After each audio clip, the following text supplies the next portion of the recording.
J'habite dans ce bâtiment, d'accord? Personne, tu Moi, je te pas. connais Et pas. t'arrêtes. Alors que le soleil se couche, nouvelle mission pour les équipes de la police municipale. Une femme excédée par son voisin vient de les appeler. Elle attend les policiers en bas de son immeuble. Bonsoir. Oui, pas de souci. Alors ce matin j'ai eu un souci, je suis allée sortir mon chien, il était dehors, mon voisin du dessus.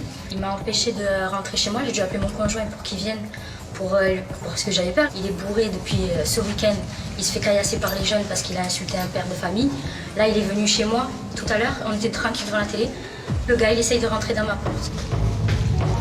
Le voisin importun semble attendre les forces de l'ordre.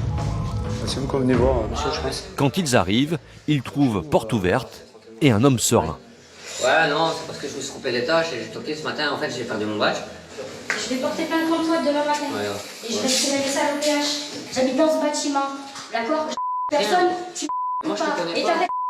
Mais non, L'homme se défend d'être un voisin difficile. On s'en occupe. je suis pas. Beaucoup, moi, je suis chez moi ici quand même. Le problème, c'est que les murs, bon, c'est un peu en carton, quoi. Oui. Mais très vite, son discours n'est pas très cohérent. Vous avez perdu quoi? J'ai perdu pas mal de poids, du coup, ça me fait du bien. D'accord. Il semble qu'il présente quelques troubles psychotiques.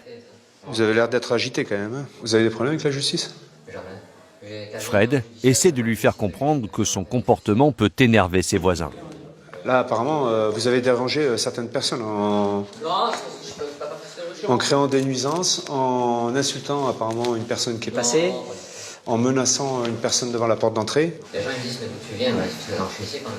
Non mais monsieur, là apparemment c'est parce que vous avez insulté une personne ce matin que les jeunes vous ont jeté des caillasses sur votre vitre. Allez importuner les gens, tout ça, il va falloir arrêter. Ouais, ça me passe. D'accord? Ouais, mais ça c'est vous qui l'avez cherché. Donc arrêtez d'aller taper chez les gens le matin, évitez de les empêcher de rentrer chez eux. D'accord? Non mais moi ça me fait pas rire. Hein. Là on vous fait juste un rappel à la législation. Si on est rappelé, ce sera pas la même. Alors qu'ils sont en train de quitter les lieux, l'individu se livre à une drôle de provocation. T'as compris, tu jettes pas du pain sur la voiture, t'es fou là. Voilà. Y a pas de souci. Bah, pour l'instant il n'y a pas de souci, mais il pourrait y en avoir un. Si vous continuez comme ça là. Bien gentil, mais notre gentillesse a des limites quand même. Pour ce soir, Fred décide de clore la mission.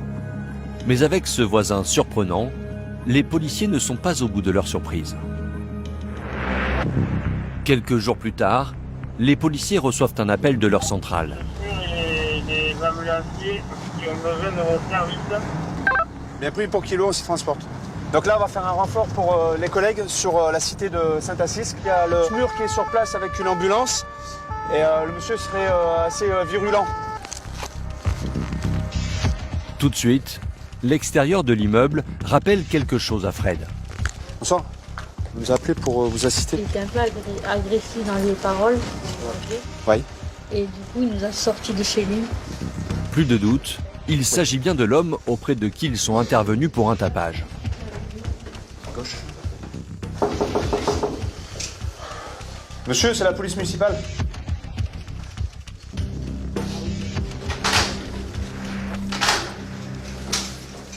Ouais. Bonsoir monsieur. Non, restez là, venez là. On est venu cette semaine, vous vous souvenez de moi? Aujourd'hui, son discours est encore plus incohérent. En fait, il croyait qu'on allait lui faire le vaccin. On n'a pas compris. Il a vrillé. Et moi, il m'a sorti, il avait quelque chose caché derrière lui, et il m'a sorti de sa maison. Tout ça. Il nous a parlé du président. Il avait un projet avec Macron. Attention. Ça vous dérange si on rentre avec eux pour qu'ils vous prennent un peu les constances, tout ça, non? Maintenant, ça va aller. J'ai été à l'hôpital 2 fois. Justement pour Ouais, mais là, comme ça, nous rassure, parce qu'on est déjà venu cette semaine. Au même moment, une équipe d'urgentistes du SAMU arrive. Je suis le docteur. Ah non, mais on vous parle correctement, parlez correctement. Oui, mais non, le je suis docteur. passé 2 fois. Mais non, Oui, non, mais. non, ça va. Et moi, je parle de la fois, je suis passé 2 fois à l'hôpital. Oui, bah, écoutez ce qu'il a à dire. Il faut vérifier que l'homme ne doive pas être interné. Non. Le médecin tente de nouer un dialogue avec lui. Du coup, on m'a appelé parce qu'il y a du monde qui s'inquiète pour vous. Oui, c'est parce que voilà, j'ai une copine qui a avorté, c'est tout. Ouais. Ça me fait Pourquoi rien. Si quelqu'un aborde que vous aimez bien, ça Ah me bah fait si, rien. c'est triste, ouais. Ah voilà.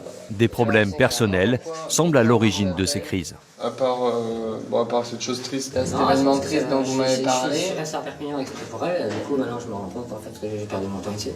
Tout simplement, ou alors je vais aller au Cobourg, je sais pas. On verra bien, je vais réfléchir avec mes parents. On peut rentrer Non, c'est bon, ouais, c'est complet. C'est bon, laissez-moi se rappeler un petit peu. Je sais pas ce qu'on va pouvoir faire en vrai. On a une découverte. Finalement, les urgentistes quittent les lieux. La vie de cet homme n'est pas en danger. Soirée, monsieur. Fin de mission pour les policiers. Allez, au revoir.